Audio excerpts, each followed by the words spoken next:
कंधों पर हाथ रखते हुए कहा, टेंशन मत लेना, मेरी मजबूरी थी और कुछ नहीं। और लड़खड़ाते कदमों के साथ बाहर जाने लगी। सब लोग उसकी तरफ बड़ी हैरानी से देख रही थी, लेकिन अरमान के चेहरे पर एक मुस्कान दिख रही थी। तो यह देखकर वो लोग और भी हैरान हो गए।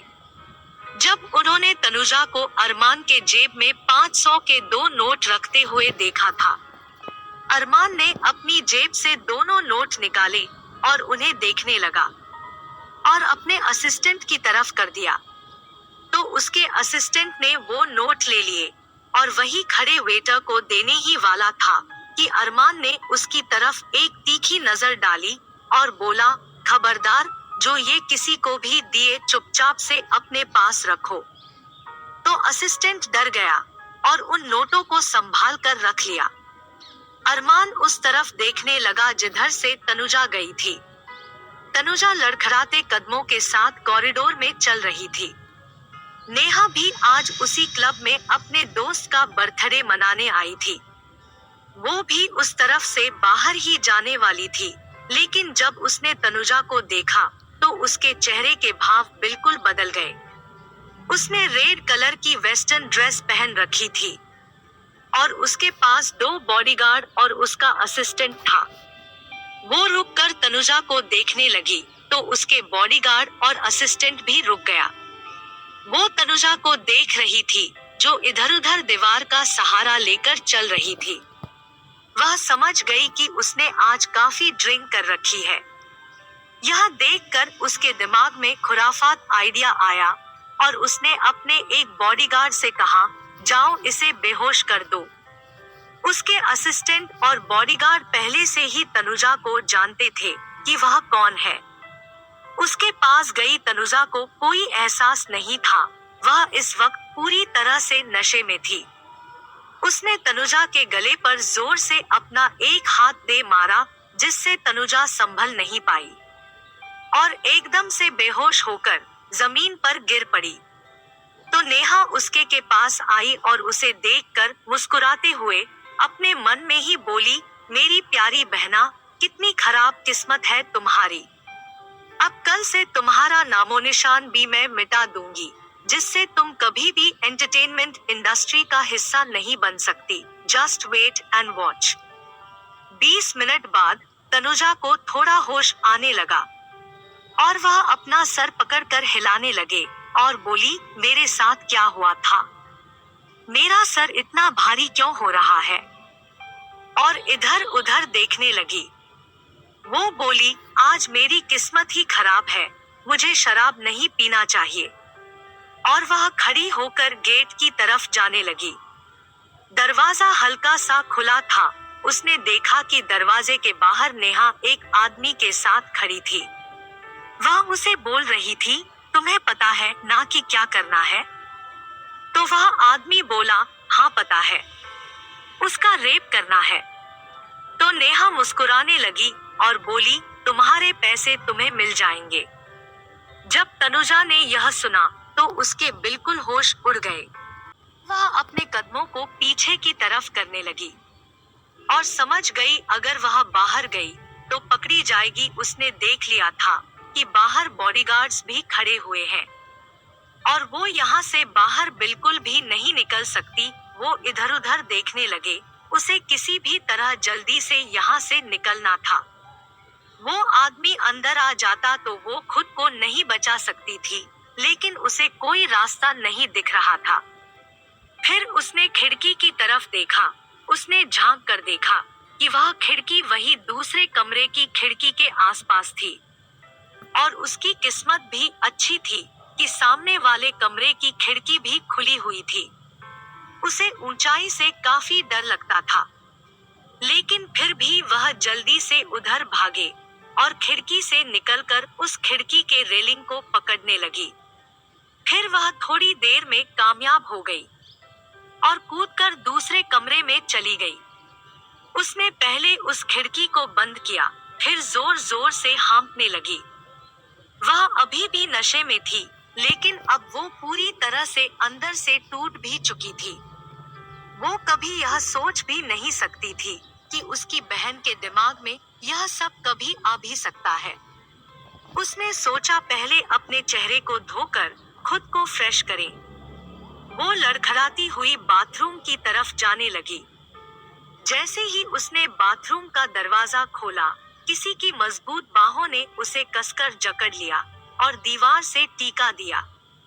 अरमान बाथरूम में शावर ले रहा था कि उसे किसी के आने की आहट सुनाई दी। वो अलर्ट हो गया और बाहर जाने के लिए तैयार था। लेकिन उसे नहीं पता था कि तनुजा खुद ही बाथरूम में आ जाएगी। उसने इस वक्त एक टॉवल लपेट रखा था और वह तनुजा को देखकर बिल्कुल हैरान हो गया था। उसने जल्दी से तनुजा को अपने हाथों से रिहा किया। तनुजा पहले से ही नशे में थी, उसका दिल भी टूट चुका था। उसके भाई की हालत काफी खराब थी। उसके पास पैसे भी नहीं थे कि वो उसका इलाज करवा सके। और अपनी बहन का यह रूप देखकर वह पूरी तरह से टूट चुकी थी। अब उसकी बड़ी बड़ी आंखों से आंसू निकलने लगे और वो दीवार से होते हुए नीचे बैठ गई और अपने सर को अपने पैरों में छुपाकर दोनों हाथों को घुटनों पर रखकर रोने लगी। वो लगातार रो रही थी। यह देखकर अरमान को बिल्कुल भी अच्छा नहीं लग रहा था। वह नीचे बैठ गया और उसे बोला, हे तुम रो क्यों रही हो? तुम्हें किसी ने परेशान किया है क्या? क्या हुआ? किसने किया है? मैं उसे छोड़ूंगा नहीं, तुम रोना बंद करो।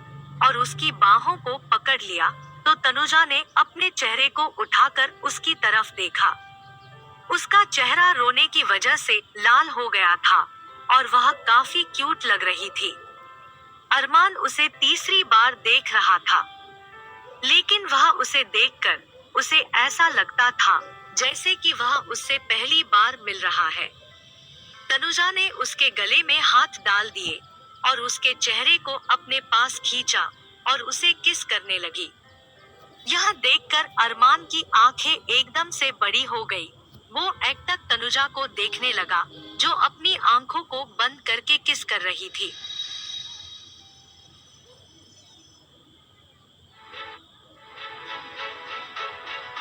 भाग 6। तनुजा अरमान को डीपली किस कर रही थी। अरमान तनुजा का चेहरा देख रहा था। रोने की वजह से उसका चेहरा लाल था और बाल भी बिखरे हुए थे, लेकिन फिर भी वो इस वक्त भी काफी खूबसूरत लग रही थी। फिर तनुजा उससे दूर होती है और अपने सर को उसके कंधे पर रख लेती है। उसका सिर अभी भी भारी था। वो बोली, थैंक गॉड तुम हो, वरना मैं तो पता नहीं मेरे साथ क्या होता। वो अपनी आंखों से उसकी आंखों में देख रही थी। उसकी आंखें बार बार बंद चालू हो रही थी।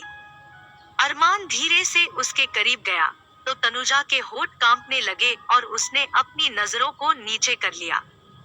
अरमान उसके कानों के करीब गया और शांत सी आवाज में बोला, कहीं ये तुम्हारा फैशन तो नहीं कि कभी भी किसी अनजान लड़के को गले लगाना और फिर किसी अनजान की कमरे में घुस आना और उसे किस भी करना? क्या तुम्हें डर नहीं लगता कि ये कितना डेंजरस हो सकता है? तनुजा के बाल उसके कंधों पर आ रहे थे। उसने लड़खड़ाते हुए कहा, नहीं मुझे डर लगता है, लेकिन जब मैं तुम्हें देखती हूँ और तुम्हारे साथ मुझे अनकंफर्टेबल फील नहीं होता है। मैं तुम्हारे साथ सेफ फील करती हूँ। फिर उसकी आंखों से आंसू निकलने लगते हैं। आंसू निकलकर अरमान की गर्दन पर गिर रहे थे। उसे भी फील हो रहा था कि तनुजा रो रही है, लेकिन उसने उसे रोका नहीं और रोने दिया। फिर थोड़ी देर बाद उसने कहा, क्या हुआ है तुम्हारे साथ? बताओ, मैं तुम्हारी मदद करूंगा। तो तनुजा ने रोते हुए कहा, तुम मेरी मदद कैसे कर सकते हो? मेरे पास अब कुछ भी नहीं है तुम्हें देने के लिए इस शरीर के अलावा। बाहर मुझे कुछ गुंडे ढूंढ रहे हैं। वो लोग मेरे साथ जबरदस्ती करना चाहते हैं। वो ये सब रोते हुए कह रही थी। तो अरमान ने कहा, कौन तुम्हारे साथ जबरदस्ती कर रहा है? और उसके चेहरे पर गुस्सा साफ दिखाई देने लगा। तनुजा ने फिर कहा, मैंने कहा ना, तुम मेरी मदद कैसे कर सकते हो? मेरे पास कुछ भी नहीं है। वो ये सब बच्चों की तरह कह रही थी। यह देखकर अरमान को हंसी भी आ रही थी। अब उसकी आंखें बंद होने लगी थी। फिर उसने कहा, मुझे नहाना है, मेरा सर भारी हो रहा है। तो अरमान ने कहा, तुम्हें नहाने की नहीं, अभी सोने की जरूरत है। तनुजा थोड़ी देर चुप रही, फिर जोर जोर से रोने लगी और फिर उसने अरमान को दूर किया और बोली, सब बेकार है। उन लोगों ने मुझे बहुत परेशान किया है। अब मैं किसी को नहीं छोड़ूंगी। हिम्मत कैसे हुई मुझे परेशान करने की? और जोर जोर से रोने लगी। अरमान यह देखकर हैरान हो गया। वह तनुजा की आंखों में देखने लगा, जिसमें इस वक्त आंसू थे, लेकिन उसमें लाचारी साफ दिखाई दे रही थी। जब उसने पहली बार तनुजा को देखा था, तब उसकी आंखों में तारों की समान चमक थी, लेकिन आज उसकी आंखों में हेल्पनेस साफ दिखाई दे रही थी। फिर वो उसके पास गया। तनुजा उठने लगी और बाहर की तरफ जाने लगी। अरमान को डर लग रहा था, कहीं वह गिर ना जाए। फिर तनुजा बाथरूम से बाहर निकली और उसका एकदम से पैर फिसला और वो गिरने वाली ही थी कि अरमान ने उसे पकड़ लिया और चिल्लाया और उसे अपनी गोद में पकड़ लिया। तनुजा के आंखों के किनारे से आंसू निकल गए। फिर उसने अरमान को देखा, लेकिन उसे अब रेहान दिखाई दे रहा था। वो धीरे से उसका नाम लिया और बेहोश हो गई। अरमान उसे फर्श पर लेकर बैठ गया। तनुजा अभी उसकी गोद में थी, वह उसे देख रहा था। उसने उसे ऊपर से नीचे देखा और फिर बोला, मुझे तुम चाहिए, मैं तुम्हें पाना चाहता हूँ, और मैं ये तुमसे वादा करता हूँ कि तुम्हारे आसपास किसी को आने भी नहीं दूंगा और ना ही तुम्हें कोई परेशान कर पाएगा। और उसे देखकर मुस्कुराने लगा। तभी कमरे में उसका असिस्टेंट आया, सर मीटिंग के लिए टाइम हो गया है। लेकिन जैसे ही उसने देखा कि उसके बॉस की बाहों में कोई लड़की सो रही है, तो यह देखकर हैरान हो गया।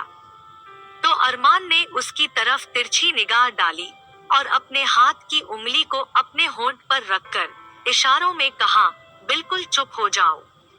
तो उसका असिस्टेंट समझ गया और वह चुप हो गया, लेकिन वो अभी भी हैरान था। अरमान ने उसे अपनी आंखों से बाहर जाने के लिए कहा। उसने तनुजा को अपनी गोद में उठाया और बेड पर लिटा दिया। फिर उसे ब्लैंकेट उड़ाया और उसकी तरफ देखकर मुस्कुराने लगा। फिर वो कपड़े बदलने के लिए चला गया। कपड़े चेंज करके वह आया। फिर उसने अपनी घड़ी को वही टेबल पर रख दिया। कोई भी देखकर ये बता सकता था कि वह घड़ी कितनी ब्रांडेड होगी। और फिर थोड़ी देर बाद तनुजा को देखकर कमरे से बाहर आया। कमरे के बाहर उसके बॉडीगार्ड खड़े थे और उसका असिस्टेंट भी खड़ा हुआ था। उसने अरमान की तरफ देखा और बोला, बॉस, क्या ये वही लड़की थी जो कुछ देर पहले आपको उस क्लब में मिली थी? तो अरमान ने हल्का सा मुस्कुरा दिया। उसका असिस्टेंट भी समझ रहा था कि उसकी बॉस शायद उस लड़की के लिए कुछ फील करते हैं। तभी कुछ लोगों के पैरों की आवाज आने लगी। एक बॉडीगार्ड ने कहा, वो गई कहाँ? वो वही आदमी था जिसे नेहा ने भेजा था। तुम सब लोग बेवकूफ हो। एक लड़की बाहर भाग गई और तुम लोगों ने देखा भी नहीं। जब अरमान ने यह सुना तो उसके कान खड़े हो गए। फिर उसने उन लोगों की तरफ देखा और बोला, वह लड़की मेरे रूम में है।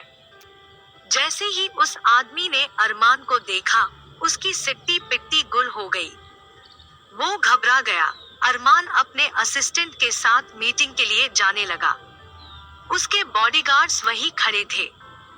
जब अरमान और उसके असिस्टेंट उस आदमी के पास से गुजरे तो उस आदमी के पसीने छूटने लगे। अरमान के असिस्टेंट ने उसकी कान में कहा, यह तुमने ठीक नहीं किया बेटा, तैयार रहना अंजाम के लिए। और वहां से चला गया। तो उस आदमी की एक बॉडीगार्ड ने कहा, सर उसने कहा है कि वह लड़की उसके कमरे में है। तो क्या हम वहां से उस लड़की को ले आए?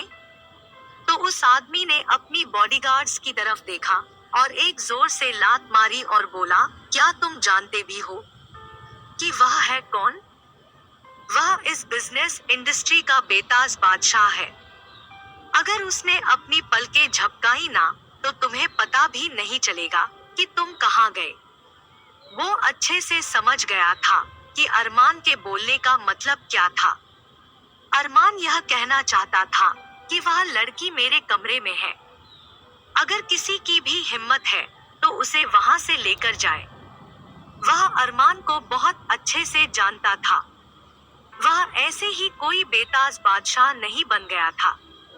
उसके माथे से पसीना टपक रहा था क्योंकि अरमान के असिस्टेंट ने जो कहा था वो सोच सोच कर अब उसे डर लगने लगा था। अगली सुबह तनुजा की आंखें खुली और उसने अंगड़ाई ली। फिर उसने इधर उधर देखा और वह चौंक गई और बोली, मैं यहाँ पर कैसे आई? फिर वह रात की बातें याद करने लगी और उसे एक एक करके सब कुछ याद आने लगा। तो उसने अपने सर को पकड़ लिया और खुद से ही बोली, ओ गॉड, ये मैंने क्या किया? किसी अनजान लड़के को किस कैसे कर सकती हूँ? मैं पागल हो गई थी क्या? और उसने अपने सर को जोर से हिलाया। उसका मन कर रहा था कि वह अपने सर दीवार में दे मारे। वह खड़ी हुई और इधर उधर देखा और फिर अपने आप को देखा। तो फिर उसने चैन की सांस ली और बोली, थैंक गॉड सब ठीक है। और वो वहां से जाने लगी। फिर उसकी नजर उस वॉच पर पड़ी जो टेबल पर रखी थी। तो वह रुक गई। उसने इधर उधर देखा तो वहां पर कोई नहीं था। फिर उसने कहा, शायद यह उसकी ही वॉच हो सकती है। शायद वो यहाँ पर रख कर भूल गया हो। फिर वह रिसेप्शन पर पहुंची और उसने कहा, क्या आप बता सकती है कि रूम 001 में जो गेस्ट थे वो कहाँ है? मुझे उन्हें कुछ लौटाना है। तो उस रिसेप्शनिस्ट ने अपनी फाइल चेक की और कहा, सॉरी मैम, वो तो यहाँ से जा चुके हैं। तो तनुजा परेशान हो गई। फिर उसने कहा, क्या आप ये उन्हें वॉच दे सकती है? एक्चुअली वो यह वही रखी भूल गए हैं। तो उस रिसेप्शनिस्ट ने कहा, सॉरी मैम, मैं ही नहीं ले सकती, लेकिन आप चाहे तो आप हमें अपना नंबर दे सकते हैं। अगर वो यहाँ पर इसी लेने आए तो मैं आपको बता दूंगी। तो तनुजा ने हाँ कर दिया और नंबर उस रिसेप्शनिस्ट को दे दिया और वॉच को अपने बैग में रख लिया और वहां से चली गई। फिर उस रिसेप्शनिस्ट ने किसी को कॉल लगाया और बोली, हेलो सर, मुझे नंबर मिल चुका है। तो उधर से आवाज आई, सेंड मी। तो उस रिसेप्शनिस्ट ने हाँ कर दिया और कॉल को डिस्कनेक्ट कर दिया।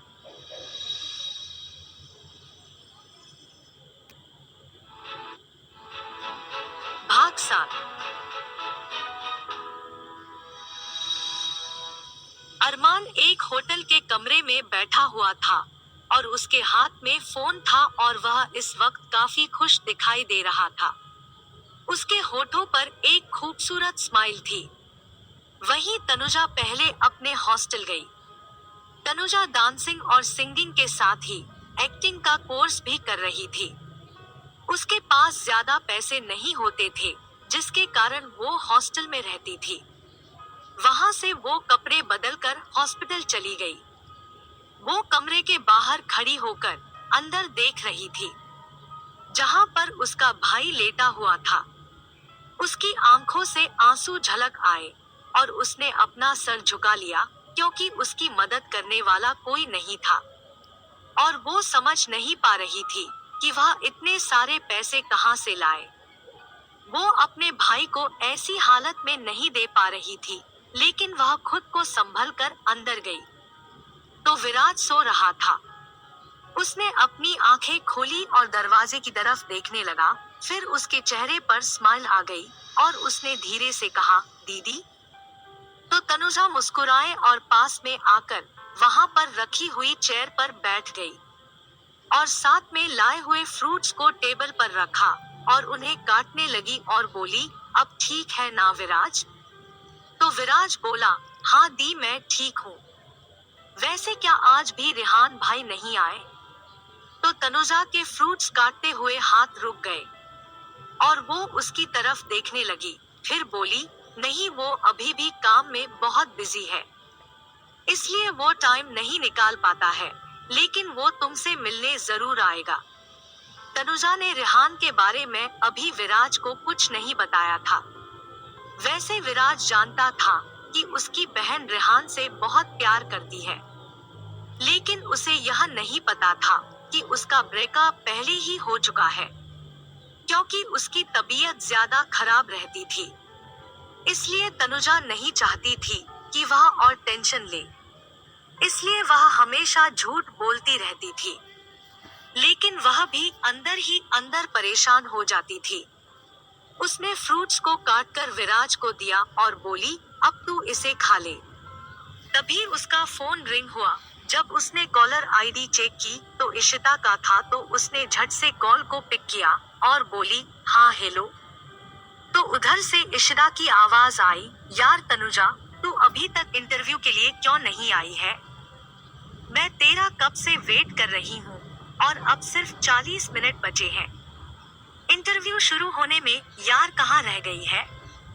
तो तनुजा को याद आया कि उसे आज इंटरव्यू देने जाना था और वह हड़बड़ा गई और उसने कहा, यार मैं बस निकल रही हूँ। सॉरी यार इशिता, मैं भूल गई थी, लेकिन मैं अभी आ रही हूँ। तो इशिता ने उधर से उस पर गुस्सा करते हुए कहा, यार कितना इम्पोर्टेंट इंटरव्यू है, तुझे पता है ना, फिर भी तू? तो तनुजा ने कहा, मैं क्या करूं? मुझे याद ही नहीं रहा, सॉरी। तो इशिता ने बात को ज्यादा ना बढ़ाते हुए कहा, हाँ ठीक है, अब जल्दी से, मैं यहीं पर तेरा वेट कर रही हूँ। तो सारा ने भी हाँ कहा और जल्दी से कॉल को कट किया। फिर उसने विराज की तरफ देखा और कहा, आज मेरा बहुत इम्पोर्टेंट इंटरव्यू है, इसलिए मुझे जाना होगा, लेकिन मैं तुझसे बाद में मिलने आ जाऊंगी। तो विराज भी समझदार था और उसने कहा, okay the, all the best. तो तनुजा ने उसकी तरफ मुस्कुराते हुए देखा और उसके बालों पर हाथ फेरते हुए कहा, हाँ ठीक है, इन्हें खाकर आराम करना। तो विराज ने अपना सिर हाँ में हिला दिया। विराज की उम्र 14 साल की थी और वो बचपन से ही बीमार रहता था, इसलिए सारा को डैड ने उसे बिल्कुल भी प्यार नहीं किया। वो तो उसको एक बार भी देखने भी नहीं आए थे, लेकिन इन सब से विराज को कोई फर्क ही नहीं पड़ता था, क्योंकि वह अपनी बहन से बहुत प्यार करता था और उसे बुरा भी लगता था कि उसकी बहन उसकी वजह से इतना स्ट्रगल कर रही है। लेकिन अब उसे थोड़ा थोड़ा शक हो रहा था कि जरूर रेहान और तनुजा दी के बीच में कुछ ना कुछ हुआ है, लेकिन वो कुछ कहता नहीं था। लेकिन फिर भी वह अपनी बहन की आंखों में उदासी को साफ देख पाता था। तनुजा जल्दी से हॉस्पिटल से बाहर निकली और इंटरव्यू देने जाने के लिए टैक्सी को देखने लगी। वो रोड पर खड़ी हुई थी, लेकिन उसे एक भी टैक्सी दिखाई नहीं दे रही थी। अब उसे चिंता होने लगी और वह खुद से ही बोली, हमेशा मेरे साथ ही ऐसा क्यों होता है, और मैं इतना इम्पोर्टेंट इंटरव्यू को कैसे भूल गई? और आज जब मेरा इतना इम्पोर्टेंट इंटरव्यू है तो एक टैक्सी भी दिखाई नहीं दे रहा, और वो इधर उधर देख रही थी कि कोई टैक्सी आ जाए। तभी उसके सामने एक ब्लैक मर्सिडीज आकर रुकी, लेकिन तनुजा ने उस पर ध्यान नहीं दिया और इधर उधर देख ही रही थी। तभी उस कार के ड्राइविंग विंडो ग्लास नीचे हुआ और अरमान का सुंदर चेहरा नजर आया। जब तनुजा ने उसकी तरफ देखा तो वह थोड़ी देर के लिए तो वह जैसे उसकी खूबसूरती में खो गई हो और अपनी पलकों को झपका ना ही भूल गई। उसने आज तक इतना खूबसूरत इंसान नहीं देखा था। अरमान इतना अट्रैक्टिव दिख रहा था कि कोई भी देखता तो उसके मन में उसको पाने की लालच जाग जाती। उसकी वो प्यारी और कातिलाना स्माइल काफी खूबसूरत थी। उसके गालों पर डिंपल पड़ रहे थे और वो उसे ही देखकर मुस्कुराए जा रहा था। फिर उसने कहा, क्या तुम्हें कहीं जाना है? लेकिन तनुजा तो अभी भी खोई हुई थी। उसकी खूबसूरती में तो यह देखकर अरमान की स्माइल और बड़ी हो गई। फिर उसने उसकी तरफ अपने हाथ से चुटकी बजाते हुए पूछा, हेलो, क्या तुम्हें कहीं जाना है? तो तनुजा थोड़ा हड़बड़ा गई और इधर उधर देखने लगी। तो अरमान ने कहा, मैं तुमसे ही पूछ रहा हूँ, क्या तुम्हें कहीं जाना है? तो तनुजा हैरान हो गई और बोली, क्या तुम मुझे जानते हो? तो अरमान उसे थोड़ा हैरानी से देखने लगा। फिर तनुजा ने अरमान के चेहरे को ध्यान से देखा तो उसकी आंखें बड़ी बड़ी हो गई, क्योंकि उसे रात की सारी बातें याद आने लगी थी और अब वो अपना चेहरा भी नहीं उठा पा रही थी। उसके गाल गुलाबी होने लगे थे। यह देखकर अरमान मुस्कुराने लगा और बोला, तुम्हें कहाँ जाना है, मैं छोड़ दूंगा। तो तनुजा ने सर झुकाए हुए ही कहा, नहीं, मैं चली जाऊंगी, कोई जरूरत नहीं, आप जा सकते हैं। अरमान ने कहा, इतनी भी फॉर्मेलिटी करने की जरूरत नहीं है, मैं सच में तुम्हें छोड़ दूंगा और अभी इस वक्त यहाँ पर कोई टैक्सी भी नहीं मिलने वाली। तो सारा ने अपनी घड़ी में टाइम देखा तो सिर्फ 30 मिनट ही बाकी रह गए थे। तो वह परेशानी में इधर उधर देखने लगी, लेकिन वहां पर कोई भी टैक्सी नहीं थी। फिर उसने अरमान की तरफ देखा, अब उसके पास कोई चारा भी नहीं बचा था, तो उससे उसके साथ ही जाना था। फिर अनुमान ने उसके लिए कार का अंदर से दरवाजा खोलो तो तनुजा भी जाकर बैठ गई और उसने दरवाजे को बंद कर दिया। लेकिन अरमान उसे देख रहा था तो यह देखकर वह कंफ्यूज हो गई। तो उसने पूछा, तुम मुझे ऐसे क्यों देख रहे हो? तो अरमान उसकी तरफ झुकने लगा तो तनुजा अपने आप में सिमटने लगी। अरमान उसके बहुत करीब आ गया था। यह देखकर उसने डर के मारे अपनी आंखें बंद कर ली। तो अरमान उसे देखकर मुस्कुराने लगा और उसके चेहरे को ध्यान से देखने लगा। तनुजा इस वक्त काफी क्यूट लग रही थी। उसकी आंखें बंद थी तो अरमान ने धीरे से उसका सीट बेल्ट लगाया और मुस्कुराते हुए ही उससे दूर हुआ। तो तनुजा को जब कुछ भी महसूस नहीं हुआ तो उसने अपनी आंखें खोली और फिर उसने अरमान की तरफ देखा जो ड्राइविंग सीट पर बैठा मुस्कुरा रहा था। तो ये सब देखकर वह थोड़ा अपने आप पर शर्मिंदा फील करने लगी, क्योंकि उसे लगा था कि शायद अरमान उसे किस करने वाला है और वह खिड़की से बाहर देखने लगी। अरमान ने मुस्कुराते हुए ही कार को स्टार्ट किया और एक बार फिर तनुजा को देखा और फिर कार को चलाने लगा।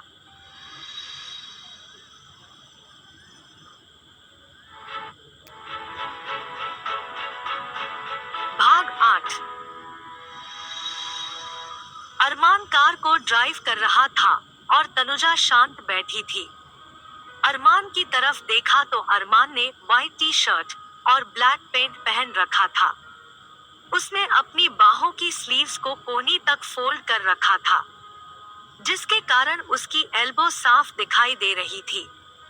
वह बहुत खूबसूरत था और वह जिस तरीके से कार को ड्राइव कर रहा था, यह देखकर कहा जा सकता था कि वह कितना सेल्फ कंट्रोल है और उसकी परवरिश कितनी अच्छी हुई है।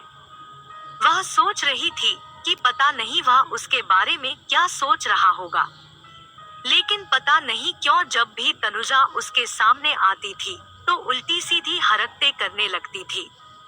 फिर तनुजा को याद आया कि वह तो उसके बारे में जानती ही नहीं है। फिर उसने उसकी तरफ देखा। उसे बोलने में हिचकिचाहट हो रही थी, लेकिन अरमान को महसूस हुआ कि तनुजा उसकी तरफ देख रही है, तो उसने भी अपना सर उसकी तरफ किया और वह उसके एक्सप्रेशन देखकर समझ गया कि वह उसे कुछ पूछना चाहती है।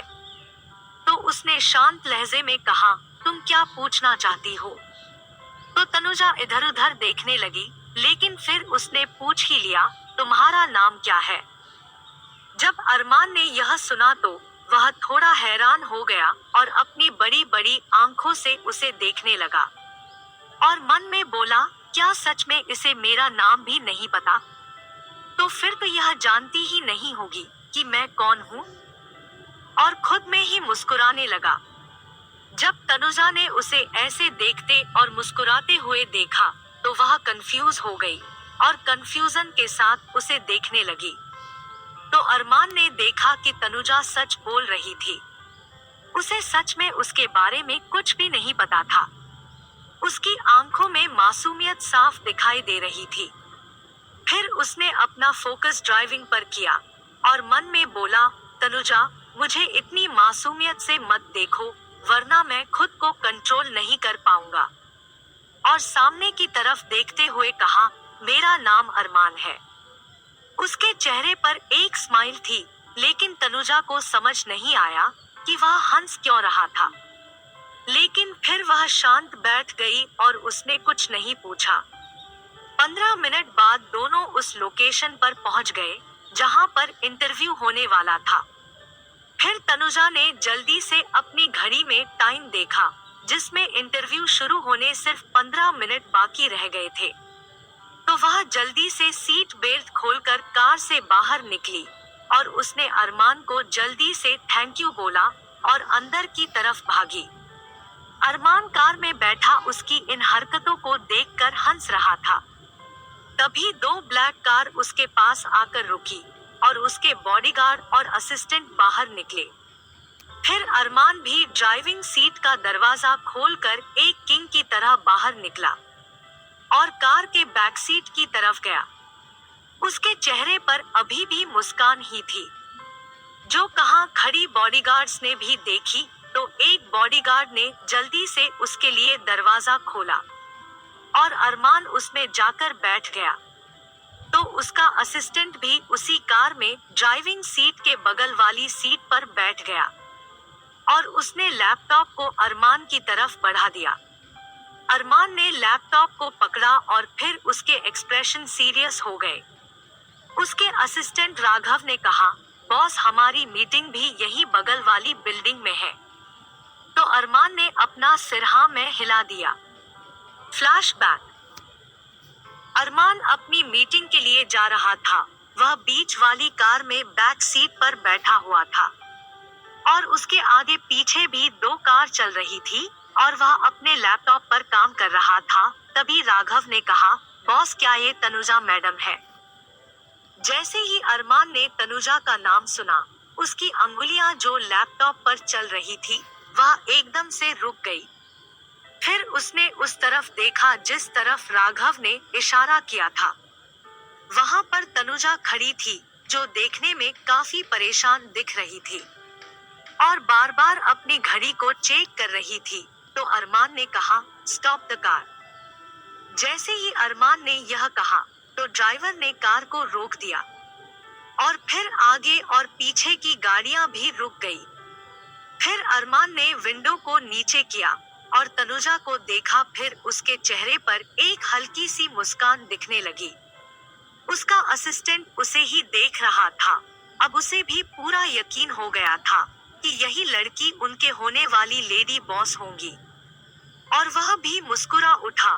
फिर अरमान ने कहा, तुम लोग कार से बाहर निकलो और कार को मैं ड्राइव करूंगा, तुम लोग मुझे फॉलो करो।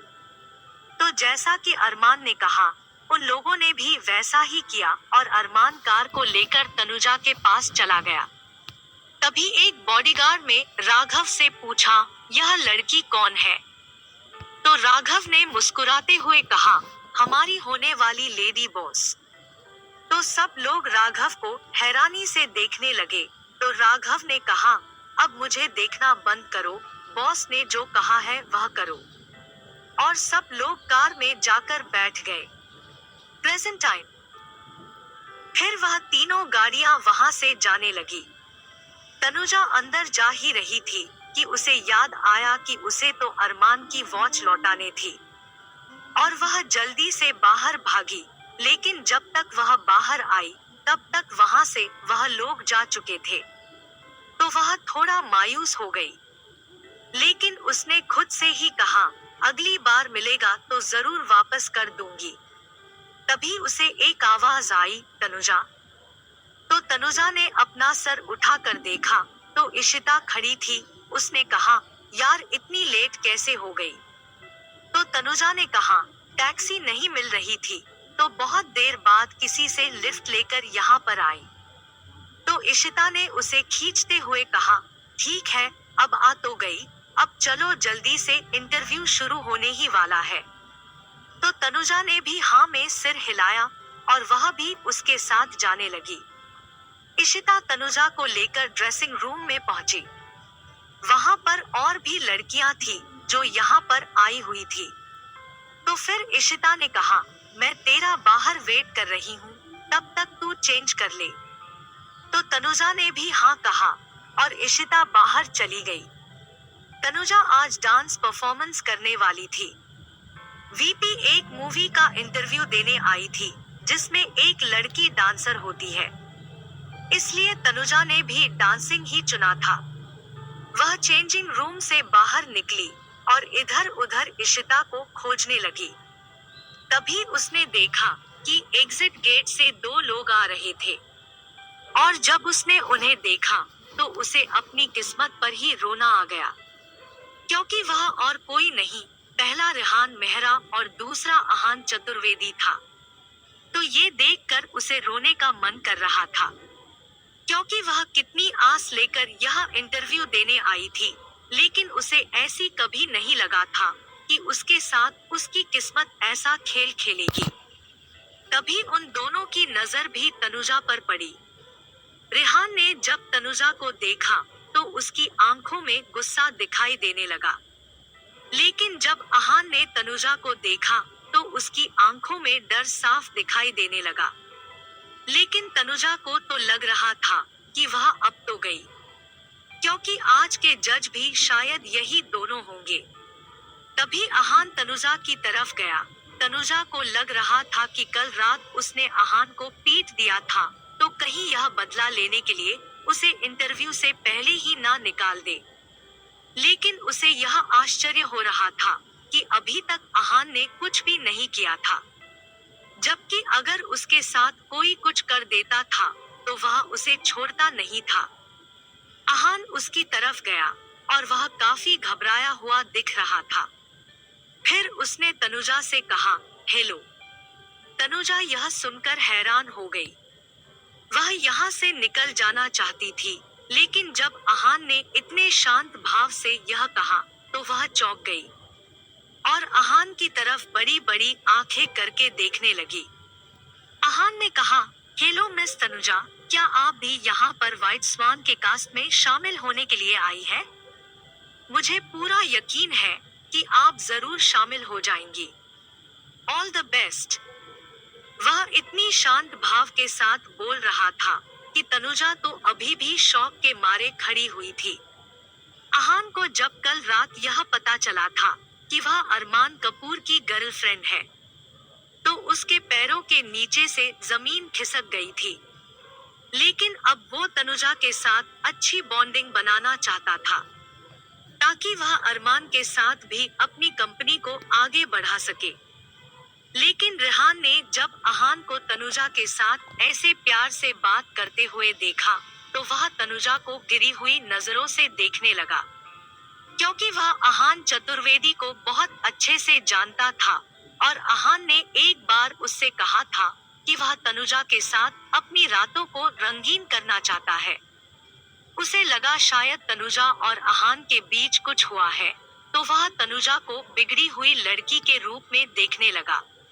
तनुजा होश में आई और उसने कहा, थैंक यू मिस्टर चतुर्वेदी। तभी उसे किसी की जलती हुई नजरें खुद पर महसूस हुई जब उसने उस तरफ देखा। तो रेहान उसे घूरे जा रहा था, तो उसने रेहान को इग्नोर किया और इशिता को ढूंढने लगी।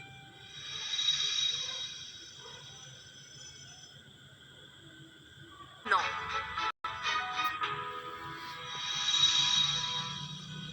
रेहान की आंखों में गुस्सा साफ दिखाई दे रहा था। उसकी आंखें गुस्से की वजह से लाल हो गई थी। उसे पसंद नहीं आया कि तनुजा ने उसे इग्नोर किया और फिर वह दोनों अंदर चले गए। तनुजा इशिता को ढूंढने लगी। जल्द ही ऑडिशन शुरू होने वाले थे, तो इशिता उसे बाहर ही मिल गई।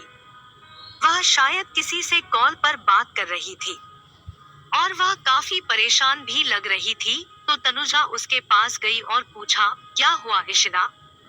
तो इशिता ने परेशान होते हुए कहा, यार वहाँ डांस कोचिंग पर कोई परेशानी आ गई है, तो मुझे वहाँ पर जाना होगा। तू यहाँ पर अच्छे से ऑडिशन देना।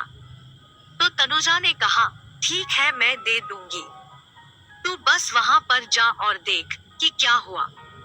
तो इशिता ने मुस्कुराते हुए कहा, ठीक है, ऑल द बेस्ट, और वहाँ से चली गई। फिर तनुजा ऑडिशन वाले स्थान पर चली गई।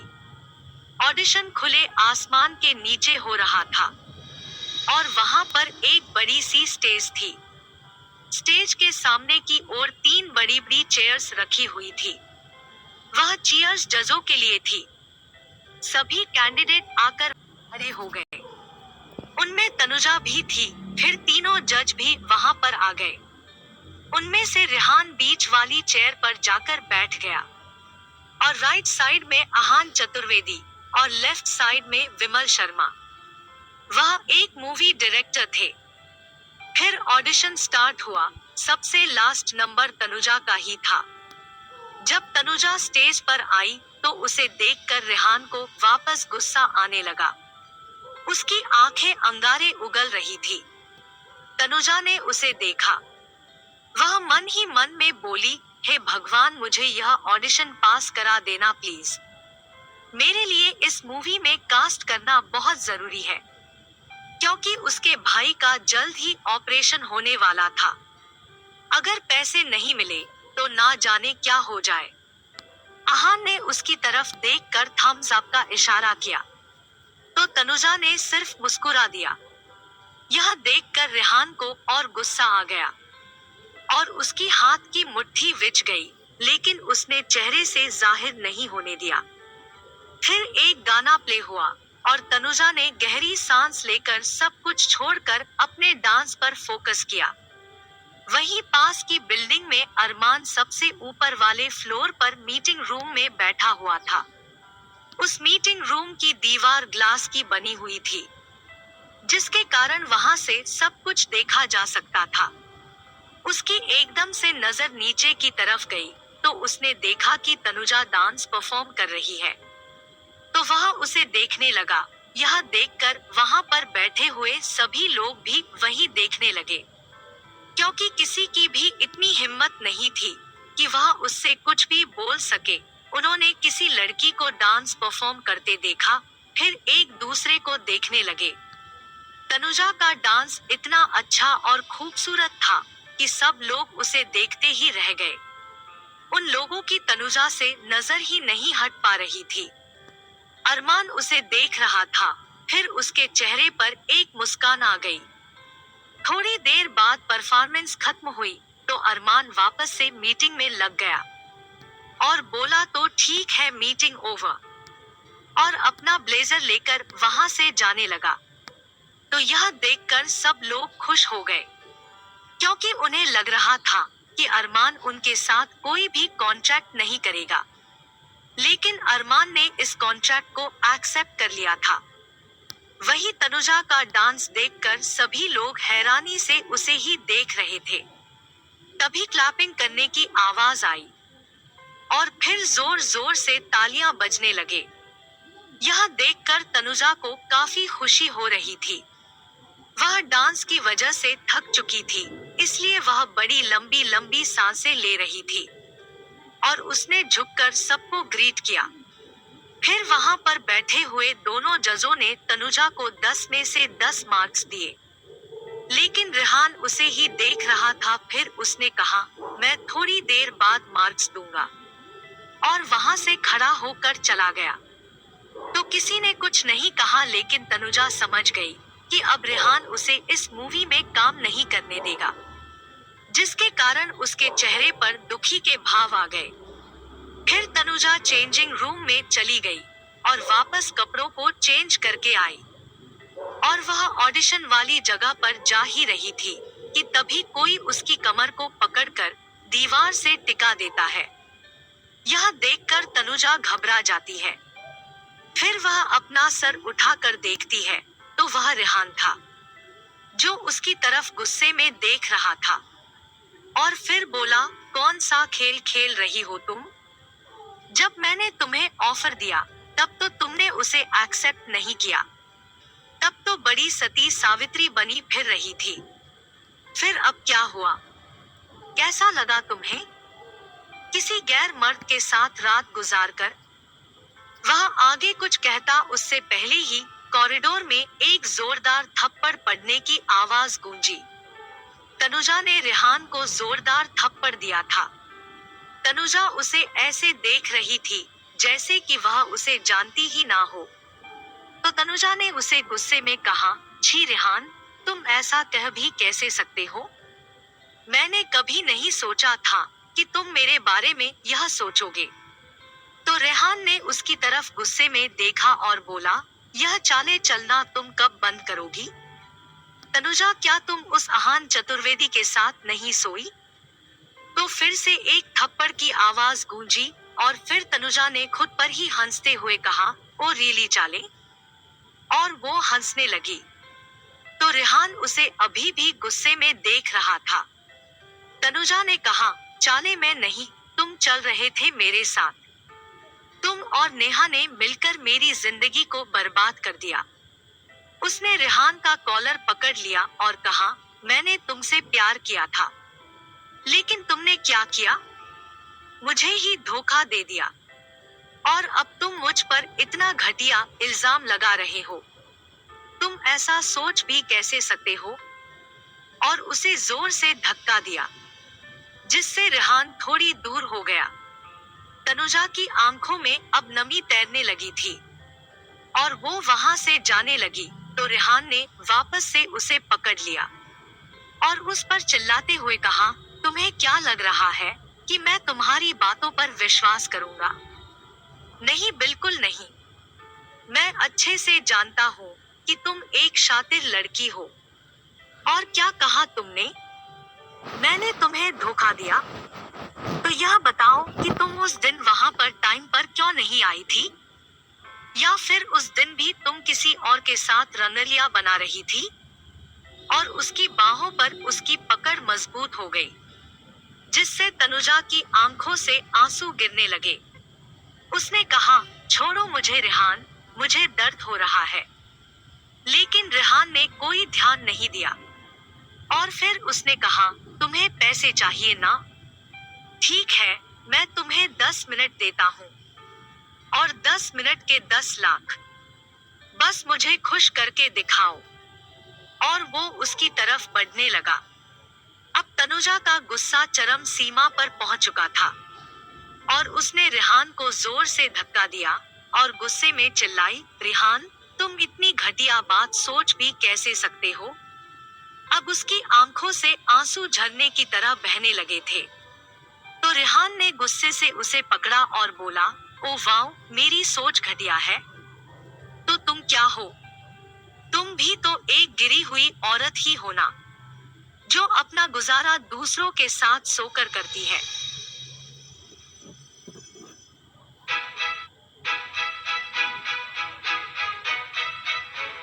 भाग 10। तनुजा रेहान की तरफ ऐसे देख रही थी जैसे कि वह उसे जानती ही ना हो। उसे वो हैंडसम चेहरा अजीब लग रहा था।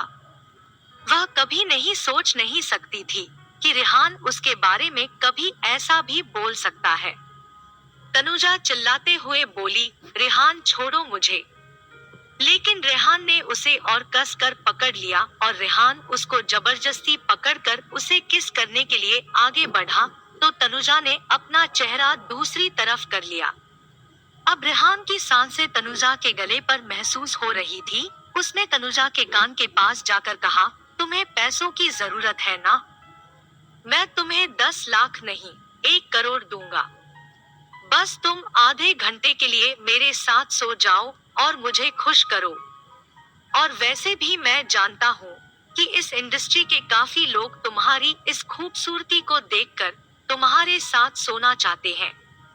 और तुम कोई अबला नारी तो हो नहीं जो मेरे सामने ऐसे बिहेव कर रही हो जैसे कि तुमने तो ये सब किया ही नहीं हो। और उसकी पकड़ तनुजा के ठुड्डी पर मजबूत होने लगी थी, तो तनुजा के चेहरे पर अब ना तो कोई प्यार के भाव दिख रहे थे और ना ही कोई बचपन की यादें थी। और फिर वह जोर जोर से हंसने लगी और उसने कहा, oh really mister Rehan Mehra, तुम्हें क्या लगता है कि मेरी कीमत सिर्फ 1 करोड़ की है? फिर स्माइल के साथ उसने अपने एक हाथ को उठाया और अपनी उंगलियों को रेहान के चेहरे पर चलाती हुई फ्लर्टिंग टोन में कहा, और रेहान, क्या तुम्हें मेरी सो कॉल्ड बहन की बॉडी ने सर्टिफाइड नहीं किया क्या? जो तुम मेरी जैसी खूबसूरत लड़की की जरूरत पड़ गई। तो रेहान तनुजा को इतने सॉफ्ट टोन में बात करते देख हैरान हो गया। लेकिन जब उसने नेहा के बारे में सुना तो गुस्से में उसकी हाथ को झटकते हुए बोला, खबरदार जो अपनी गंदी जुबान से उसका नाम भी लिया। वह तुम्हारी जैसी गिरी हुई और नीच लड़की नहीं है। और अब मेरा टाइम निकला जा रहा है। तो तनुजा ने उसे एक ईविल स्माइल दी और मुस्कुराते हुए कहा, ओ सीरियसली? और आपको क्या लगता है कि मैं आपका ऑफर एक्सेप्ट कर लूंगी? और फिर उसकी आंखों में एकदम से गुस्सा नजर आने लगा। उसने अपने दोनों हाथों को रेहान से एक झटके से छुड़वाया और एकदम से उसके दोनों हाथों को पकड़कर उसके पीठ पर घुमाकर लगा दिए। तो रेहान ये देखकर हैरान रह गया। वह रिएक्ट ही नहीं कर पाया कि एकदम से क्या हुआ। तनुजा ने कहा, मिस्टर रेहान मेहरा, क्या आप जानते हैं कि 2 साल पहले एक आदमी ने मुझे सिर्फ अपने बर्थडे पार्टी में बुलाने के लिए 10 करोड़ ऑफर किए थे? और कुछ महीने पहले एक लड़के ने मुझे लैम्बोर्गिनी का ऑफर की थी, जिसे इस वक्त आपकी सो कॉल्ड मंगेतर चला रही है। और अभी कुछ दिन पहले ही मुझे सिर्फ डेट पर ले जाने के लिए 5 करोड़ ऑफर हुए थे। फिर वह थोड़ी देर के लिए चुप हो गए और थोड़ा मजाकिया लहजे में बोली, तुम बिजनेसमैन होकर भी ऐसी बातें कह सकते हो? तुम्हें क्या लगता है कि मेरी कीमत सिर्फ 1 करोड़ की है? तुम्हारे दिमाग का फ्यूज कहीं खो गया है क्या? और हाँ, तुम मुझे जो भी समझते हो समझते रहो, आई डोंट केयर। तो रेहान अपने हाथों को छुड़ाने की कोशिश करने लगा, तो तनुजा ने और कसकर उसके हाथों को पकड़ लिया। फिर तनुजा ने मुस्कुराते हुए कहा, अगर मुझे ऐसे ही पैसे कमाने होते ना तो मैं तुम्हारे पास कभी भी नहीं आती। मेरे पास ऑलरेडी लड़कों की लाइन लगी रहती है। फिर उसके चेहरे पर थोड़े गुस्से के भाव आ गए और बोली, तुम मेरे साथ तो लॉयल नहीं हो सके थे, लेकिन मेरी सो कॉल्ड बहन के लिए तो लॉयल बने रहते। अगर मुझे ऐसे ही पैसे कमाने होते ना तो मैं आज इधर उधर नहीं भटक रही होती और ना ही ऐसे छोटी मोटी रोल लेने के लिए ऑडिशन दे रही होती। आज समझ आई मिस्टर रेहान मेहरा? रेहान उसकी बातें सुनकर हैरान हो रहा था, क्योंकि आज उसे तनुजा कुछ अलग ही दिखाई दे रही थी। उसने तनुजा को कभी भी ऐसे बात करते नहीं देखा था। तो तनुजा उसके चेहरे के भाव को देखने लगी और फिर मुस्कुराते हुए बोली, क्या हुआ? हैरान हो ना तुम? इसलिए हैरान हो कि मैं से बदल कैसी गई? तो मैं तुम्हें बता दूं कि मैं पहले से ही ऐसी थी, लेकिन तुम मुझे नहीं समझ पाए। और हाँ, अपने गंदे पैसे को ना अपने पास रखो। मुझे तुम्हारे पैसों में या फिर तुम में कोई इंटरेस्ट नहीं है। और उसकी हाथों को एक झटके के साथ छोड़ दिया और वहां से चली गई। रेहान उसे जाते हुए देख रहा था। तनुजा जब ऑडिशन वाली जगह से निकली तो वहां पर अनाउंसमेंट हो रहा था कि व्हाइट स्वान की main lead miss Arushi Gupta को चुन लिया गया। तो तनुजा के चेहरे पर एक स्माइल आ गई और वह बाहर चली गई। वह जब ऑडिशन देने आई थी तभी उसे पता चल गया था कि यह रोल उसे नहीं मिलने वाला, लेकिन वह पागल थी जो वह ऑडिशन दे रही थी। जब रेहान तनुजा के साथ जबरदस्ती कर रहा था, उससे पहले ही उसने अपने असिस्टेंट को मैसेज कर दिया था कि मेरा वोट आरुषि को दे दिया जाए। वह बाहर रोड पर चल रही थी कि तभी उसका फोन बजने लगा। तो उसने अपने पर्स से फोन को निकाला और देखा कि इशिता का कॉल आ रहा है। तो उसने कॉल को पिक किया। उधर से इशिता ने कहा, तनु कैसा गया ऑडिशन? क्या तू सिलेक्ट हो गई? तो तनुजा ने हताशा भरी आवाज में कहा, नहीं यार इशिता, मैं सेलेक्ट नहीं हुई। तो उधर से इशिता ने गुस्से भरी आवाज में कहा, यह सब जरूर फिर से उस कुत्ते कमीने रेहान की वजह से हुआ होगा, जो तुम्हारी जिंदगी में कुंडली मार कर बैठा हुआ है। घटिया आदमी कहीं का। सब कुछ तो तुमसे उसकी वो चुड़ैल मंगेतर ने छीन लिया है। और एक यह घनचक्कर है जो तुम्हें इस इंडस्ट्री से बाहर निकालना चाहता है। इसी की वजह से आज तुम्हें इंडस्ट्री में कोई काम नहीं देता। इन लोगों को तुम्हें परेशान करके मन नहीं भरा क्या? मेरा मन तो करता है कि इन दोनों को पीट पीट कर इनका भरता बना दूं और किसी डस्टबिन में फेंक दूं। इशिता की बातें सुनकर तनुजा की आंखों में आंसू आ गए थे, लेकिन उसने उन आंसुओं को निकलने नहीं दिया और फिर मुस्कुराते हुए कहा, मुझे पता है, तुझे बताने की जरूरत नहीं है। वैसे तुम्हें कैसे पता कि यह सब रेहान की वजह से हुआ है? तो इशिता ने कहा, वह तो मैं जब गई थी ना, तब मुझे पता चला था कि सबसे मेन जज रेहान ही है। और मैं तुझे कुछ बताती उससे पहले मुझे ऑडिटोरियम से कॉल आ गया। तो तनुजा ने कहा, अच्छा वहां पर सब ठीक है ना? क्या हुआ था? तो इशिता ने कहा, हाँ सब ठीक है। पायल और मानसी के साथ हाथापाई हो गई थी और तू तो जानती है वे लोग कितने बड़े जानी दुश्मन है। तो तनुजा ने कहा, हाँ अब ठीक है ना सब? तो इशिता ने कहा, हाँ सब ठीक है। वैसे मुझे समझ नहीं आता कि तुझे उस रेहान में ऐसा क्या दिख गया था जो तूने से प्यार कर लिया। मुझे तो उसे देखकर सिर्फ गुस्सा आता है। तो तनुजा कुछ भी नहीं बोल पाई। फिर उसने कहा, यार छोड़ ना सब, अब कोई प्यार व्यार नहीं है।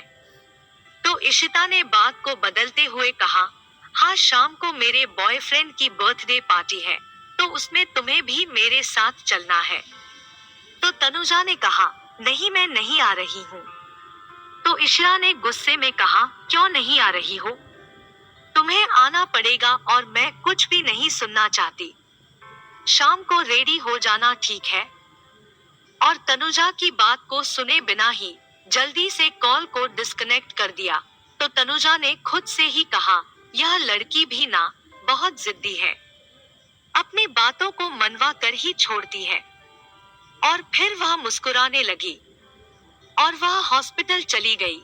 और वहीं दूसरी तरफ अरमान कार में बैठा हुआ लैपटॉप पर कुछ काम कर रहा था। तभी राघव ने अपने फोन में देखते हुए उससे कहा, बॉस व्हाइट स्वान के मैन लीड का रोल तनुजा मैम को नहीं मिला है और यह किसी आरुषि गुप्ता नाम की लड़की को दे दिया गया।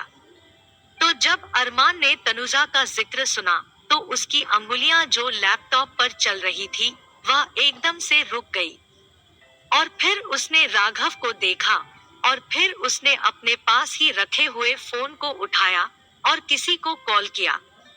कॉल पिक होते ही उसने वही शांत लहजे में कहा, हेलो डायरेक्टर जेसन, आप चाहते थे ना कि मैं आपकी मूवी में इन्वेस्ट करूं? तो ठीक है, मैं आपकी मूवी में इन्वेस्ट कर रहा हूं, बस मेरी एक शर्त है। और थोड़ी देर बाद कॉल को कट कर दिया और फिर से अपने काम में लग गया। राघव ने उसे रिव्यू मिरर से देखा और मुस्कुराने लगा। उधर तनुजा हॉस्पिटल में थी। उसका भाई बेड पर सो रहा था। वह उसके कंबल को ठीक करती है और उसे देखने लगती है। उसे अब दुनिया से कोई मतलब नहीं था। वह बस इतना चाहती थी कि उसका भाई पूरी तरीके से ठीक हो जाए। और उसकी आंखें नम हो गई। उसने अपने आंसुओं को पहुंचा और कुछ देर बाद वह हॉस्पिटल से चली गई। शाम को वह पार्टी में जाने के लिए रेडी हो गई। उसका मन बिल्कुल भी नहीं था, क्योंकि उसका मन बार बार अपने भाई की तरफ जा रहा था और उसे आज कही गई रेहान की बातें याद आ रही थी। उसका दिमाग बहुत खराब हो रहा था। लेकिन इशिता उसकी बेस्ट फ्रेंड थी और उसने भी उसकी काफी मदद की थी। वह हॉस्टल से बाहर निकली। उसने एक नेवी ब्लू कलर की लॉन्ग वेस्टर्न ड्रेस पहन रखी थी और अपने पर्स को टांगे हुई थी और बालों को खुला छोड़ दिया था। उसने ज्यादा मेकअप नहीं किया था, लेकिन फिर भी वह काफी खूबसूरत लग रही थी। बाहर इशिता अपनी कार लेकर आए और दोनों बैठकर ब्लू व्हेल होटल के लिए निकल गए। आधे घंटे के बाद वे लोग ब्लू वाले होटल में पहुंच गई। वहां जाकर इशिता ने कार को पर पार्किंग एरिया में पार्क किया। इशिता ने येलो कलर की वेस्टर्न ड्रेस पहन रखी थी और वो काफी खूबसूरत भी लग रही थी। वो दोनों कार से बाहर निकली और होटल के अंदर जाने लगी। वह दोनों देखने में बहुत खूबसूरत लग रही थी। वहां पर आते जाते लोग बार बार मुड़ मुड़ कर उन्हें ही देख रहे थे। वे दोनों उस प्राइवेट रूम की तरफ जाने लगी जहां पर पार्टी हो रही थी। वे लोग वहां पहुंचकर कमरे के अंदर चली गई।